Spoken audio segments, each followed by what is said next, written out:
মা বাপরে তো আমরা তো মারলাম। মা বাপরে তোমরা মারছো? এন শরীর কতদিন থেকে আসো? এন শরীর বিয়ার 1 মাস বাদ থেকে। 1 মাস বাদ থাকি? আচ্ছা, আর তারা বাড়িতে কতদিন থেকে আসো? তারার বাড়ি তো আমরা তো আসি। কতদিন থেকে? তারার বাড়ি থেকে তারা মা বাপ মরার আগ থেকে তারা মা বাপরে তো আমরা তো মারলাম। মা বাপরে তোমরা মারছো? আপনার আব্বা আম্মা কেমন আগে মারা গেছে? 2019 সালের আগস্টের 5 তারিখ আব্বা মারা গেছে, আর 4 দিন পরে আম্মা মারা গেছে। আম্মা মারার পর থেকে আমরা আজকে 4 দিন পরে আপনার আব্বা মারা যাওয়ার 4 দিন পরে আপনার আব্বা মারা গেছে, আম্মা মারা গেছে। এরপর আমরা বাড়ি করে ছাড়ি, আম্মা আমারে মাটি দিয়েও আমরা চলে যাচ্ছি টাউনে। কিছু আপনারা বুঝছেন নি যে জিনের সমস্যার কারণে এটা হইছে? বসছি না, আমাদের অন্য হুজুরের কাছে, অন্য হুজুরের মাধ্যমে বুঝছেন? আমার কাছে মা মরার বাদ থেকে তো সবে তো বুঝলা। মা মরলা, মারে কিতা হল্লা তারা কিছু বুঝছো না, বুঝছো নি? তারা মা মরছন, মরার বাদ থেকে তারা এটা দুনিয়াতে আসলা না, মারে খবর দিছেন তা তারা বুঝছো না। কেন বুঝছেন না? তারা তো বুঝছো না, তারা পাগল আসলা। তারা হেরা বলতে করতেন। আমরা ভাই বোন সব আসলে, আমরা ভাই বোন যারা আছেন রাখে কিছু কইতে আসেন, আব্বা আম্মা মারা গেছেন, ফ্যামিলি ভাই বোন যারা আছে, আমরা ভাই দুজন সব পাগল হইছে। তারা রোগ আটে তারা করছে না। তবে পাগল হয়ে গেছিলাম। 3 দিন পরে আমার বোন আসলে, 3 দিন পরে? 3 দিন পরে তারপর হুশ হইছে। 3 দিন পরে হুশ হইছে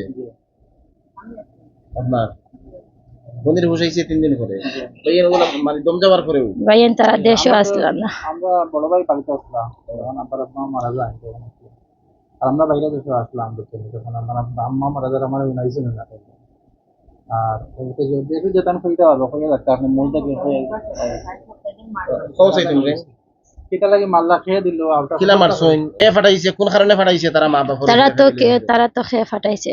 তারা চাচা গরু বা বইন আছে, তারা চাচা গরুর বইন আছে, আর কে? আরো তারা সামনের গরুর আছে। মা বাপের উপরে ফাটাইছে? পয়লা করছে সুন্দর এক বেটিয়ে গুদে, সুন্দর টকটকা মোটা বেটিয়ে গু রঘু জামাই কোন কারণে আছে। ফাটাইছে? অত তারা সম্পত্তির দ্বারা করছে, তবে এগুলো তারা ফাননি, তারা খাননি, তারা তুই তা খাবে না। মোল্লা কেনে তুমি মা বাপরে তারা ফার্স্টে মারছে, তারা আস্তা অল ফ্যামিলি আলারে তারা মারছে না, মারছেন তো আল্লাহ। কেমনে মরছে না কোনো? তারা তোমরা জিদ করতা। এরপর আমরা তারা তো কুচ্ছ করতাম না, আমরা সবসময় চাচা সম্পর্কে তারা কিটা মরার আগে অসুস্থ হয়ে গেছিলাম? যে অসুস্থ আসলাম, মরার আগে তোমার কিটা আছে? বিছনাত ফলাই জাদুঘরি বিছনাত ফলাইছে। আমার একটা একদম সুস্থ মানুষ। এটা তোমরা করাইছো না নি? তোমরা তার শরীরে রোগ দিছো ওলা নি? হ্যাঁ, তোমরা কবিরা যে ওটা দায়িত্ব দিয়া দিছে, এরারে বেমারি বানাইতাই। কিটা কিটা রোগ দিছিলাই তোমরা? তাই আব্বার আসলো, আস্তা শরীর গোটা আসলো, গোটা দিয়া দিছো। আর আস্তা শরীর জো আসলো, কিটা হবদ আসলো না। আর তো ফার্স্টে বালা আসলা, চলাফেরা করছো, শরীর বল শক্তি আসলো, আস্তে আস্তে আস্তে আস্তে আস্তে আস্তে শরীরে নিয়ে আইছে। আর আম্মা তো আসন না, আসলা বালাও আসলা, একদম সুস্থ আসলা। হঠাৎ করে তুমি জানি আমার আম্মারে বাথরুমের থাকতে সময় এই অবস্থা, মারা অবস্থা গেছে। আমরা ইসলাম তোমার সুস্থ অবস্থা। আপনার আব্বা মারা যাওয়ার 4 দিন পরে বাথরুমের থাকতে সময় লাগাই না, বাথরুমে ফেলাই। তুমি না খোঁজাই, তুমি না কিলা নিছো তার আম্মারে বাথরুমে? তার আব্বা যেদিন কুমরইন ও বাদে 3 দিন বাদে তারা আম্মারেও তারা করছে, খরিয়া বাদে ও তারা মেয়াদ দিছে, মেয়াদ দিয়া নিয়া তাইন বালা বালি পুতিছন, রাইত নিছন, তারা বুঝছেও না, তারা দেখছেন সব ঘুমো। নিয়া বাদে বাথরুমে নিয়া বাদে ফালাই আসে, টাইট মার দিছে।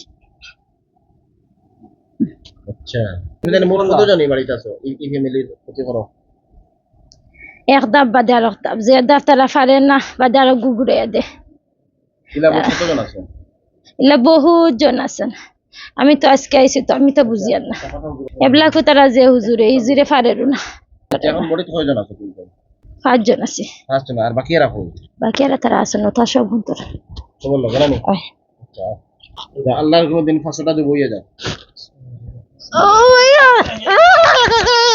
আল্লাহু আকবার। আল্লাহর রহমত সবগুলা খাতম হইছে। আল্লাহু আকবার। আমরা কোন জিনগুলা জব করি? যে জিনগুলা রোগীর শরীর থেকে যাইতে চায় না, রোগীর অসুস্থ বানায়, এক পর্যায়ে অনেক রোগী মারাও যায়। যেমন এই জিনগুলার চালান করে ও ফ্যামিলিত ফাটানি হয়েছে। তারা এই ফ্যামিলির 2জন মানুষ মারছে, তার আব্বারে মারছে, তার আম্মারে মারছে। তারাও নিজে হাজির হইয়া কইছে যে তারাও মারছে। এরপরে বাড়িঘর ছাড়া করছে। তার আম্মা মারা যাবার পরের দিন থেকে তারা বাড়ি ছাড়া ইয়া অন্য খানো থাকরা, বাসার থাকরা, বাড়া থাকুনের পরেও তারা শান্তিতে নাই দীর্ঘদিন থেকে এই সমস্যা, যার কারণে আমরা বাধ্য হইয়া জব করা লাগে। অনেকের প্রশ্ন যে হুজুর যে জব করা জায়েজ নেই।